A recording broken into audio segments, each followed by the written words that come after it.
देखिए, पाकिस्तान आलम इस्लाम का वाहिद मुल्क है जो ऐसी ताकत बना जी। और ये ऐसी सलाहियत जो है दुनिया में बहुत कम ममालिक हासिल करने में कामयाब हुए हैं।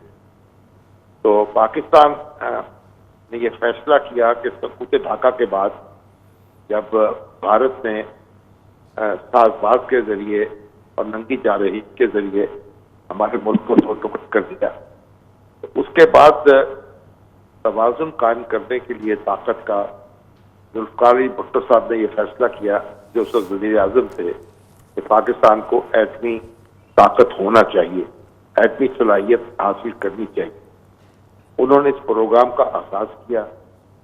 जनरल ज़िया-उल हक के दौर में ये पाया तकमील को पहुंचा और नवाज शरीफ साहब ने धमाका करके दुनिया को बताया कि हम ऐसी ताकत बन चुके।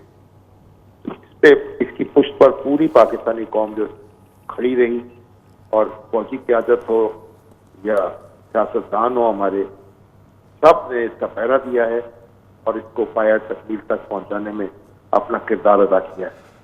तो ऐसी ताकत बनने के बाद इस जनूबी एशिया में इस ताकत का तवाज़ुन कायम हुआ है और भारत जो है उसके जो अज़ाइम हैं उनको लगाम मिली है।